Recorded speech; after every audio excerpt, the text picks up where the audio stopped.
Bonjour, comment allez-vous?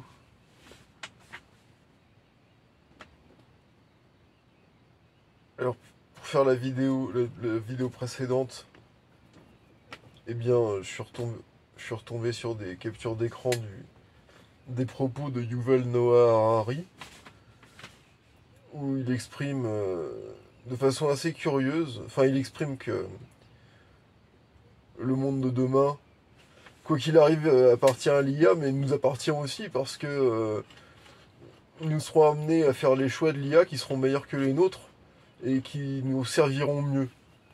Il le dit d'une façon, enfin avec une, enfin comme si c'était en fait comme si c'était évident et comme s'il était complètement irrationnel de croire le contraire. C'est-à-dire il dit très clairement, bah, l'IA vous connaîtra mieux que vous-même et donc vous ferez des choix qui vous conviendront mieux, des choix qui ne seront pas les vôtres mais qui vous conviendront mieux. Et ça sera parfait. Tout le monde sera très heureux. Et, euh, et en me réveillant, aujourd'hui, j'avais ça qui tournait dans ma tête, donc j'imagine enfin, voilà, c'est des trucs qui sont soufflés. euh, enfin, le truc de une entité qui connaît les gens mieux que les gens ne se connaissent, ça fait penser à autre chose, ça fait penser à la scientologie. À la scientologie, en fait, qui, par les pratiques d'audit, arrive à connaître ses membres mieux que ses membres ne se connaissent. En plus, pour résumer, pour faire court, la scientologie, ça vient de L. Ron Hubbard, qui est très fortement soupçonné d'avoir eu des liens étroits avec la CIA. La CIA, c'est le projet Paperclip. Bon, et de toute façon, même sans le projet Paperclip, des histoires sur le contrôle mental, l'exploration de la psyché humaine à diverses fins, plus ou moins louables, bon, voilà, c'est une évidence. Il n'y a même pas besoin des nazis, qu'ils soient de l'espace ou non, pour imaginer que enfin, pour savoir que ça existe. Il n'y a même pas besoin de l'imaginer. Et donc, bah, la scientologie, qui est une secte un peu bizarre,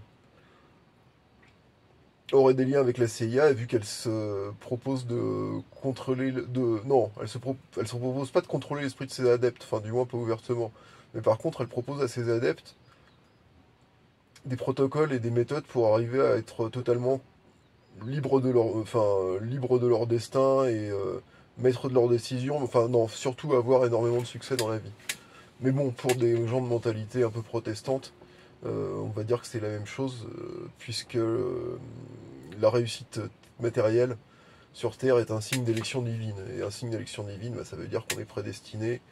Ou après, je sais pas, je sais pas, j'imagine qu'il y a des raffinements au sein de ces systèmes-là, où il va dire, ah si, il y a quand même un petit peu de libre arbitre, mais pas trop, enfin, il y a de la prédestination, mais il faut l'activer, enfin, j'en sais rien, j'y connais rien. Mais quoi qu'il en soit, eh bien, la scientologie propose à ses membres d'avoir beaucoup de succès. Et chose amusante, c'est qu'elle y parvient. C'est-à-dire que les gens qui suivent activement les protocoles de la scientologie ont effectivement beaucoup de succès. Mais en contrepartie, la scientologie, c'est tous deux, et ils peuvent absolument pas la quitter. De toute façon, ils sont sous emprise, enfin, c'est une forme d'emprise mentale, puisqu'ils ont rencontré en fait un système enfin, personnifié dans la personne, enfin, personnifiant la personne. Euh, Après, je connais pas bien de l'intérieur, mais enfin, je connais pas du tout de l'intérieur et je connais même pas bien du tout de l'extérieur. Alors oui, j'ai oublié de faire un dérevendificateur. Tout ce que je raconte sur la scientologie, vous pouvez le trouver expliqué de façon plus correcte, plus développée et plus précise, mais et en anglais, sur la chaîne de Dr Thor, donc Thor. Je vous mettrai le lien dans la description de cette vidéo. Et voilà, il a fait plein de vidéos sur la scientologie qui sont très très intéressantes.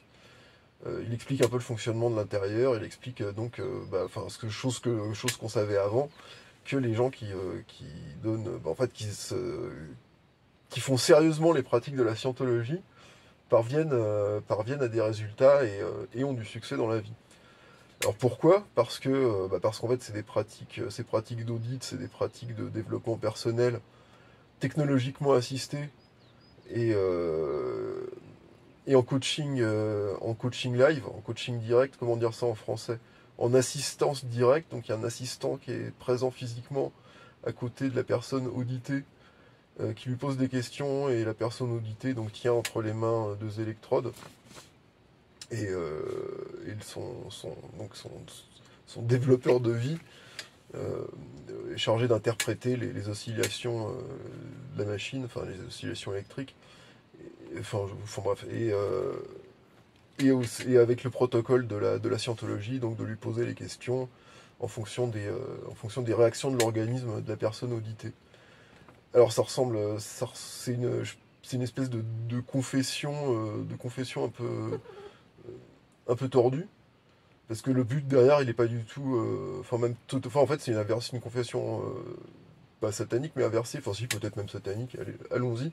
Et puisque le but, c'est pas d'ouvrir la personne pour qu'elle soit connectée avec le divin, avec le haut. C'est d'ouvrir la personne pour voir ce qu'il y a dedans, et pour ensuite pouvoir user de levier sur elle. Pas forcément pour la contrôler, ça peut être pour la guérir, pour lui faire avoir du succès dans la vie, et ça marche, parce que voilà, ils savent comment la personne fonctionne et sur quel levier appuyer pour l'envoyer dans telle ou telle direction. Ou alors ils donnent à la personne la connaissance de certains leviers. J'imagine que c'est des trucs comme ça qui lui expliquent mieux comment elle fonctionne. Et à force de répétition, je crois qu'il y a beaucoup de questions en boucle. En fait, j'imagine que c'est des espèces de transhypnotiques aussi au sein des séances d'audit. Et il doit y avoir des phénomènes de reprogrammation. Enfin, quoi qu'il en soit, moi, d'après ce que j'ai compris, la scientologie, ça fonctionne pour les gens qui le font de façon sérieuse. Mais le prix à payer, c'est que jamais ils peuvent la quitter à moins de devenir fous. Et ils ont aucune vie ils ont très peu de vie privée, parce que la scientologie... non, ils en ont aucune, parce qu'ils sont censés être tout à fait absolument transparents vis-à-vis de la personne qui les audite, et plus loin vis-à-vis de l'institution de la scientologie. Voilà, donc ça c'était pour l'histoire. Qu'est-ce qui ressemble à l'IA, qui est censé connaître les gens mieux que les gens ne se connaissent eux-mêmes. L'IA elle-même, c'est la scientologie. Donc la scientologie, alors là je regarde les notes, c'est une parodie de pratiques chrétiennes. Ça je l'invente pas, hein, non plus, c'est le Dr Thor qui le dit. Donc il y a une parodie de confession, il y a un directeur de conscience qui finit par tout savoir de la personne, et pour sans doute qui la connaît beaucoup mieux qu'un curé. Enfin, de l'époque, bon, actuellement c'est sûr, mais dans les temps jadis, quand les gens avaient une fervente foi, ils ne cachaient rien à leur curé. Mais combien de temps dans l'histoire ça a duré? Je sais pas. En tout cas, les gens qui sont dans la scientologie, je pense ils chantent comme des pinsons vis-à-vis des choses les plus honteuses qu'ils ont pu commettre. Et il y a aussi une parodie de vie monacale dans la scientologie, c'est-à-dire que les gens qui veulent suivre les protocoles, mais qui n'ont pas les moyens, ou qui ne veulent pas payer, ils peuvent pour un salaire misérable, en fait, être quasi bénévoles au sein de la scientologie. Je crois qu'ils sont quand même lourineux et blanchis. Par contre, ils travaillent comme des salauds. Enfin, ils travaillent énormément, mais à la différence de la vie monacale chrétienne, ils ont le droit d'avoir une vie sentimentale et une vie charnelle. Et ça a l'air assez libre, pas au sens du polyamour, mais apparemment les gens peuvent se marier ou s'unir et se désunir de façon assez souple, assez fluide. Donc est-ce qu'il y a eu une étude de la part des gens qui sont à la base de la scientologie pour se dire, tiens, mais il faudrait un truc monacal, mais si on les empêche de se grimper les uns sur les autres, ils vont devenir complètement fous. Est-ce qu'on peut si on les amène si on leur apprend comment canaliser leur énergie sexuelle, on peut plus les contrôler, puisque ça va leur débloquer des trucs sur lesquels nous on travaille pas forcément, ou on ne les fait pas encore travailler. J'imagine que les choses plus psychiques, on va dire surnaturelles, c'est les gens qui ont beaucoup d'argent qui ont accès à ça. Bref, donc la solution de facilité, j'imagine, ça a été pour les gens qui ont créé la scientologie, de dire bon bah l'aspect monacal, on les autorise à se grapper les uns sur les autres. Par contre, voilà, tout le reste, ils sont, il faut qu'ils travaillent du matin jusqu'au soir. Ok, donc, alors il y a deux choses. La scientologie, ça marche sur des gens, euh, on va dire plutôt naïfs et plutôt simples, ou alors qui n'ont pas eu trop l'occasion de se poser des questions. C'est-à-dire des gens qui n'ont pas forcément beaucoup de culture et qui n'ont pas beaucoup fait d'introspection sur eux-mêmes. Parce que, alors quelqu'un qui n'a pas beaucoup de culture et qui a pas énormément fait d'introspection, s'il est audité par un auditeur de la scientologue, je sais pas, enfin, ça va marcher, ça va donner des résultats stupéfiants au niveau, enfin, pour la personne, parce elle va faire tout de suite des connexions hyper grossières pour quelqu'un qui a un minimum de connaissances, je sais pas, en psychanalyse, en développement personnel, enfin en des tas de trucs qui sont devenus en fait aujourd'hui triviaux. Mais il y a des personnes pour lesquelles c'est pas encore trivial. Donc des gens comme ça, des gens simples, naïfs, qui tombent sur la scientologie, poum, ça leur déclenche, enfin ça leur fait des déclics quasi instantanés à plein de niveaux, et ils se disent, enfin pour eux c'est presque de la magie quoi. Donc ça marche sur ces gens-là, euh, et ça marche, et il n'y a pas besoin en fait d'être super intelligent pour faire fonctionner les protocoles. Parce qu'en amont, ils ont été réalisés par des gens justement très très intelligents. Et il suffit d'appliquer bêtement, apparemment, les trucs à dérouler de la sciento en regardant ce que l'appareil fait pour orienter la personne de façon efficace et obtenir des résultats stupéfiants voilà, plus c'est des gens simples.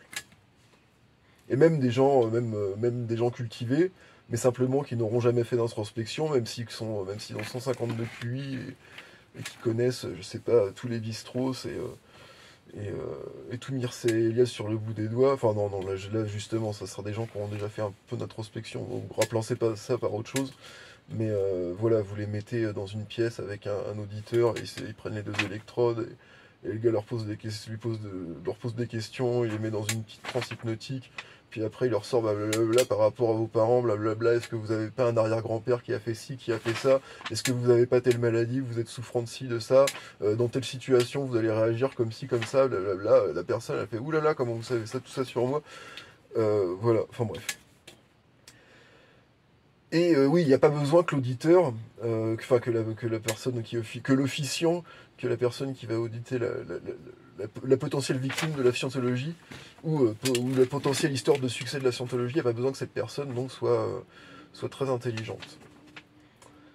Et au niveau technologique, parce que tout l'intérêt, on va dire, de la scientologie par rapport à la confession, dont elle propose une inversion, enfin une parodie, c'est l'utilisation d'électrodes, donc l'aspect technologique. Et l'aspect technologique, eh ben, c'est comme l'aspect humain, en fait, il est assez pauvre apparemment, c'est juste voilà, deux électrodes avec deux fils, il n'y a rien de bien, enfin au moins, du moins apparemment dans les grades, dans les stades au début, c'est pas des choses incroyables, quoi. Il semblerait qu'après non plus.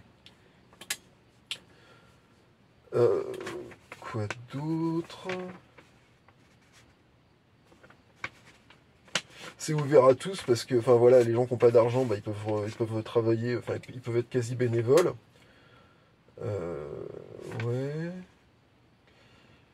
Pour les gens, euh, pour les gens qui ont de l'argent et qui n'ont pas envie de s'emmerder, parce que, enfin, selon ce que raconte le docteur Thor aussi, l'histoire de la vie monacale, c'est aussi pour faire une sélection, c'est aussi une espèce de test de QI. C'est-à-dire que quelqu'un qui choisit en fait, de devenir un esclave, bah, voilà, il a choisi son destin d'esclave, donc il risque de rester un esclave toute sa vie.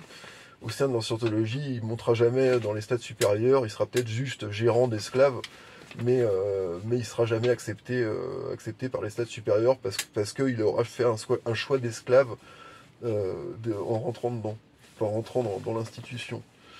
Euh, mais les gens qui ont donc les gens qui choisissent, enfin qui ont les moyens de ne pas faire ce choix d'esclave, donc en fait déjà bon, de toute façon il y a une sélection, ou alors peut-être, je sais pas, mais enfin là je sais pas, est-ce qu'il en parle le docteur Thor, j'en sais rien, est-ce qu'il y a des gens qui n'avaient pas de thunes et qui juste parce qu'ils avaient énormément de baratin et de magnétisme, les scientologues se sont dit ah ouais lui c'est une bonne recrue, on va le faire grimper directement, je pense que ça doit être possible, parce que de toute façon c'est enfin voilà ça cherche, il y a un truc derrière qui cherche à avoir de l'influence. Ils sont bien avec énormément de personnes et puis de toute façon ils produisent des résultats donc c'est obligé qu'ils s'étournent. Et donc pour les personnes oui qui ont plus d'argent, au-delà de l'aspect développement personnel purement mental, on doit aussi leur proposer un package, enfin on doit aussi leur proposer un truc au niveau psychique surnaturel, puisque apparemment dans les hauts grades de la scientologie, on leur explique, oui, vous savez, des centaines de millions d'années, il y a un vaisseau extraterrestre qui s'est écrasé sur la Terre, les extraterrestres sont morts, ils sont tous enfermés dans l'écorce terrestre. Et en fait, ils possèdent les humains, c'est pour ça qu'on fait n'importe quoi. C'est parce qu'on est infesté d'extraterrestres et et avec, voilà, avec la scientologie, on les enlève. Enfin, avec nos méthodes, on les enlève. Alors, enfin, le récit peut correspondre à quelque chose de plus réel, c'est-à-dire que enfin, dans toutes les traditions, on nous explique que l'être humain enfin, qu'il est entouré de larves, de formes pensées, de machins qui s'agrippent à lui, qui lui pompent son énergie, qui l'influencent plus ou moins. Donc, ce que raconte, enfin, pas la base du récit, mais enfin, l'essence du récit de la scientologie délivrée aux gens méritants et qui ont bien payé, euh, au niveau purement physique, c'est peut-être pas délirant. Il y a peut-être effectivement plein de trucs, enfin peut-être plein de trucs autour de nous qui s'accrochent à nous, qui nous pompent l'énergie, qui cherchent à nous influencer. Et euh, et puis par des pratiques d'introspection et de voilà d'exploration de la conscience. Vu que c'est des formes pensées ou des rémanences psychiques, eh bien c'est sûr qu'on va pas, on va plus les attirer enfin on veut ne plus y être sensible. Donc ce que propose la scientologie, même pour des gens qui ont fait beaucoup de développement personnel et qui ont envie d'un petit supplément, supplément de quelque chose, eh ben ça marche. Enfin j'imagine que ça marche. Euh, donc c'est enfin oui, c'est une inversion du christianisme. Parce que le bon chrétien, il va se livrer à la force supérieure, à Dieu, en passant par la confession qui va l'ouvrir. Enfin, et la victime de la scientologie, en fait, elle est analysée pour des projets qu'on connaît pas bien. Enfin, à part le projet le plus grossier, ça va être de gagner, enfin voilà, de se faire de l'argent en contrôlant les gens, et puis d'étendre son influence, voilà, et puis d'étendre son influence par le contrôle de ces personnes quand elles sont bien placées. Mais alors, quel rapport avec l'IA? C'est-à-dire que l'IA, elle va appliquer des protocoles. Il n'y a pas besoin qu'elle ait beaucoup d'intuition si le protocole est bien fait. Euh, et au niveau technologique, on a tous des smartphones, donc il commence à y avoir des capteurs partout.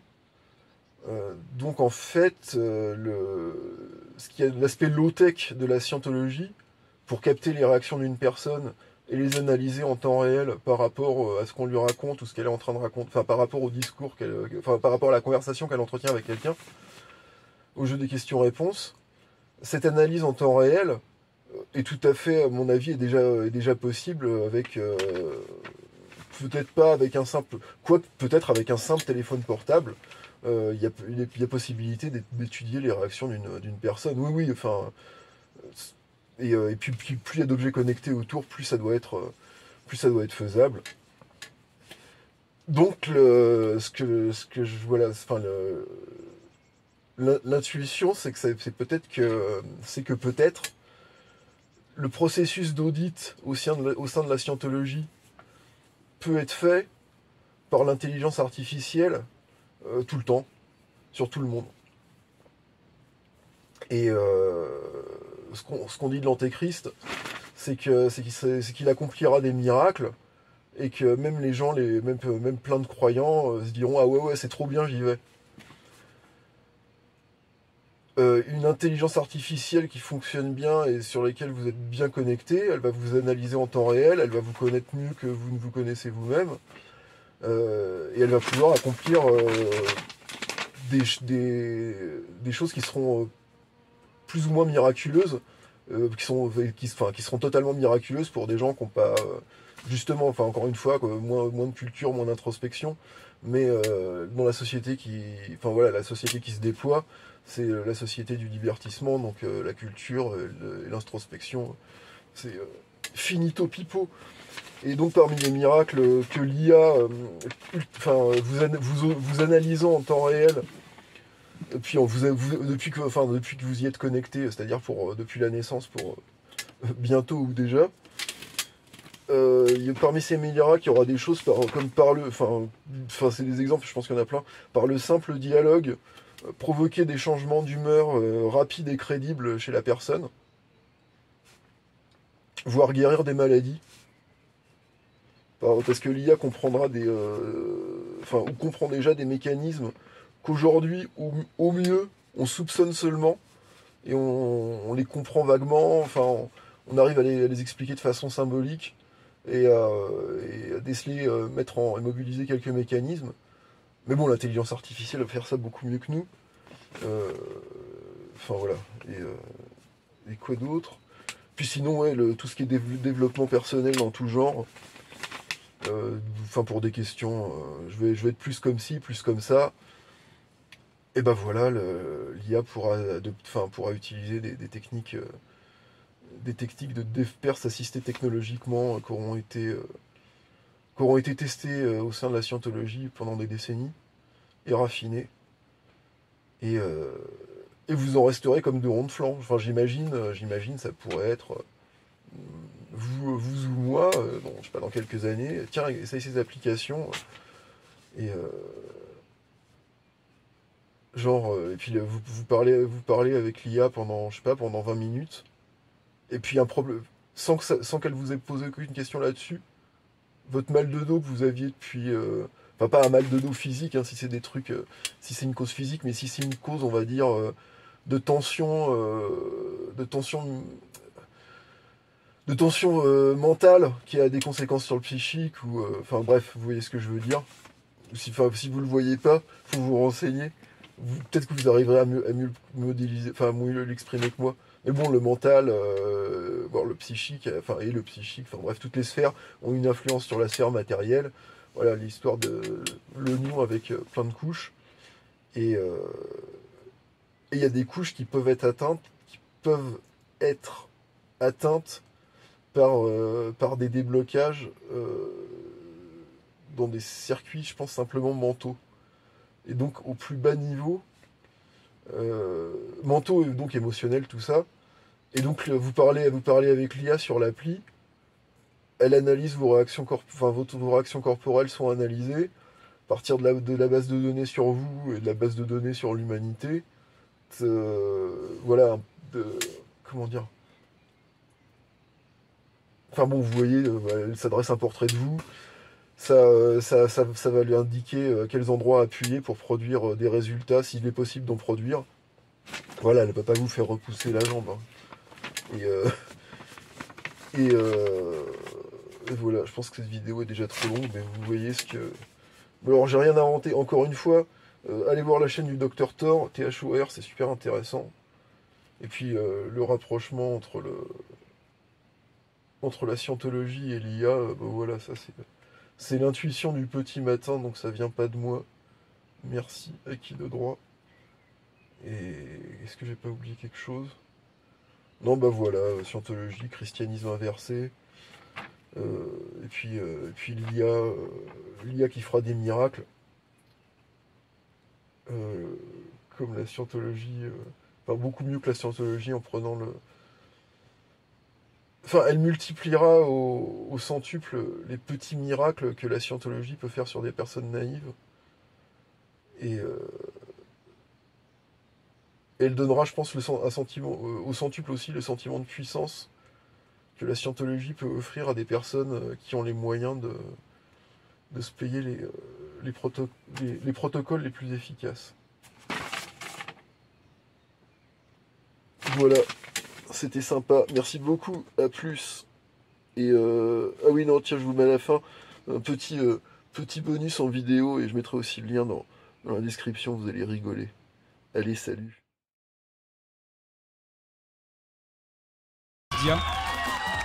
On termine aujourd'hui et ce n'est que le début, puisque le 7 mars dernier, nous avions lancé l'appel à rejoindre le mouvement pour la vaccination.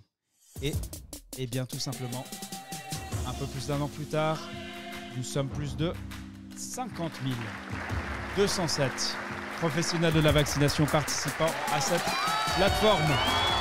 On vous quitte pour aujourd'hui, mais c'est rendez-vous pour le 16 juin pour Teach to Reach. Et dans l'intérim, on va lancer l'appel pour poursuivre ce mouvement pour la vaccination.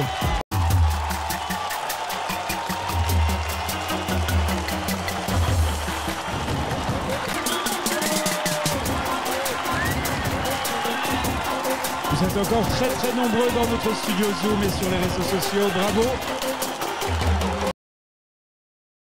Alors, salut Cyril Oubac. Vous voyez, il est sur LinkedIn. Et vous aussi, vous pouvez partager vos messages, vos commentaires. 12 secondes 10, 9. La photo que vous avez partagée, quand et où la photo a été prise, qui figure dans la photo, pourquoi vous l'avez partagée et comment votre travail quotidien contribue à la confiance de la population envers les vaccins. Qu'est-ce que vous pensez du grand rattrapage? C'est là où je me tourne vers Charlotte qui va inviter donc la première personne qui prendra la parole aujourd'hui. Merci beaucoup, Rita. Je vois plusieurs mains levées. C'est avec beaucoup de plaisir que j'aimerais inviter Arthur Fidelis. Arthur Fidelis, si vous avez, bien sûr, vous allez indiquer et comme ça, Reda va retrouver votre photo que vous allez présenter aujourd'hui. Merci à tout le monde. Merci à Reda, merci à Charlotte. Merci à tous les collègues du monde qui sont connectés ce matin. Je suis Arthur Fidelis Mechampito. Je suis consultant SPC COVID-19 au bureau OMS de Ouagadougou, au Burkina Faso. Pendant cette exposition, j'ai pu envoyer 2 photos. La première, qui était une photo prise dans une église évangélique, parce qu'ici au Burkina Faso, dans le cadre de la mise en œuvre des activités de vaccination contre la COVID-19, il y a plusieurs stratégies que nous avons pu observer. Parce qu'ici au Burkina Faso, dans le cadre de la mise en œuvre des activités de vaccination contre la COVID-19, il y a plusieurs stratégies qui ont été mises en œuvre par les praticiens de la santé. Alors, cette photo fait partie de l'une des stratégies, c'est-à-dire aller avec les équipes de vaccination, les installer dans les églises et permettre à ce que les fidèles qui viennent dans ces églises le jour du dimanche puissent, à la fin de la messe, à la fin du culte, être vaccinés. Et donc, nous avons trouvé qu'il était important de descendre en appui à la supervision du district santé de Nongles-Maçon. Nous sommes donc descendus dans une église, l'église Bethany, qui est une église évangélique et où le pasteur a accepté la vaccination de ses ouailles. Et cette église a donc accepté la vaccination par une équipe qui a été postée dans l'enceinte même de l'église. Et donc, nous avons pu observer la vaccination après que le culte ait eu lieu. Le pasteur lui-même, il a parlé de l'importance de la vaccination à ces ouailles qui étaient près de 500 personnes ce jour-là à l'église. Et nous avons pu vacciner plus d'une 50aine de personnes ce jour-là dans cette église-là. Et c'était vraiment merveilleux de voir que cette pratique, cette stratégie est une stratégie qui porte ses fruits. Parce que généralement, dans certains pays, les églises constituent des endroits où parfois on a des problèmes à faire vacciner les enfants et les personnes âgées. C'était dans le cadre ici du 6e round de la vaccination intensifiée contre la COVID-19. Voilà ce que je peux dire à propos. Voilà, merci Arthur Fidelis. Alors, vous n'avez pas vu la photo d'Arthur Fidelis, c'est bien, c'est parce qu'elle fait partie de l'exposition, mais il vous faudra aller vous rendre sur Instagram. Ici, vous allez sur le site de la Fondation Apprendre Genève sur Instagram, et là vous allez voir, et bien il faudra parcourir les photos, et bien sûr témoigner de votre solidarité avec les collègues en mettant un j'aime ou en partageant avec vos collègues ou en ajoutant un commentaire. Voilà, vous pouvez aussi, si vous êtes sur Facebook, et bien c'est pareil, vous pouvez tout à fait vous rendre sur Facebook, retrouver cette photo d'Arthur Fidelis, il vient de nous en raconter l'histoire. C'est pareil si vous êtes sur Twitter, il y a beaucoup d'activités sur notre compte Twitter en ce moment, justement du fait de cette initiative. Et là, sur tous ces sites, donc allez sur le site qui là vous êtes le mieux, et vous pouvez ainsi partager. Alors Charlotte, qui sera la prochaine personne à partager son histoire? J'aimerais inviter Salimata Kantibo.